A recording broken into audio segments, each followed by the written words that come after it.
Pada pertemuan 4 ini kita akan membahas perancangan jaringan distribusi dan aplikasinya terhadap penjualan online.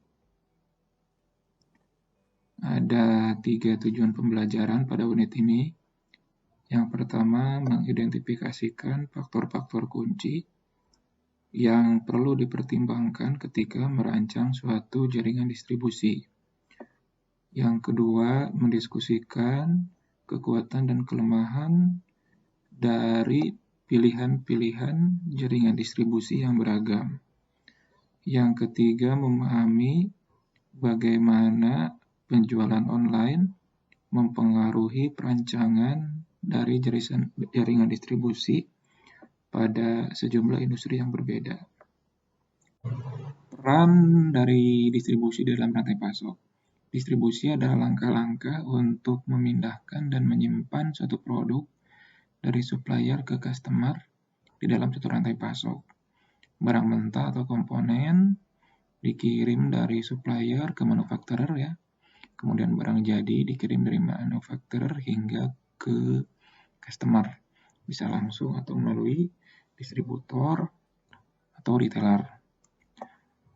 Distribusi ini menjadi salah satu pendorong utama terciptanya keuntungan perusahaan, karena secara langsung mempengaruhi biaya rantai pasok dan juga pengalaman customer.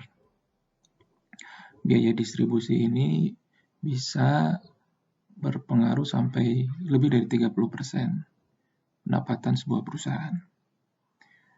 Nah, pilihan dari jaringan distribusi dapat mencapai tujuan-tujuan rantai pasok, mulai dari rantai pasok berbiaya rendah ya sampai rantai pasok yang memiliki tingkat responsiveness yang tinggi. Kita ambil contoh misalnya Dell. Dell ini pada awalnya menjual produknya langsung dari manufacturer ke customer. Kemudian mengembangkan pula rantai pasoknya dengan menjual produk melalui distributor dan retailer. Tapi untuk produk yang berbeda ya. Jadi untuk produk yang dijual langsung ke customer itu ya, dari manufacturer ke customer itu untuk produk-produk yang high-end, kemudian bisa di-custom ya. Tapi untuk produk yang lebih low-end, kemudian sedikit custom itu dijual melalui jaringan distributor dan retailer ya.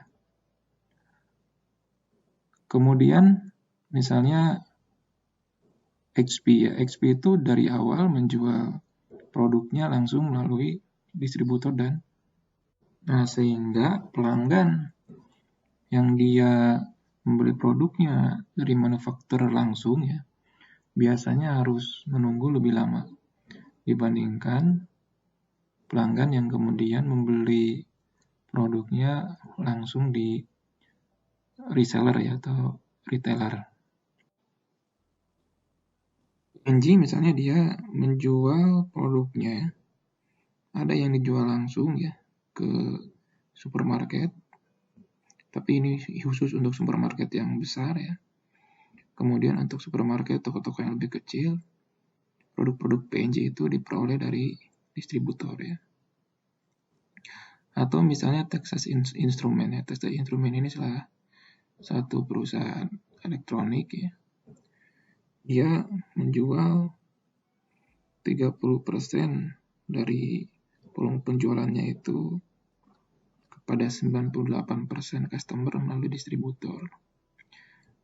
Nah, sementara 2% customernya ya dengan total penjualan atau volume penjualan 70% itu dijual secara langsung ya.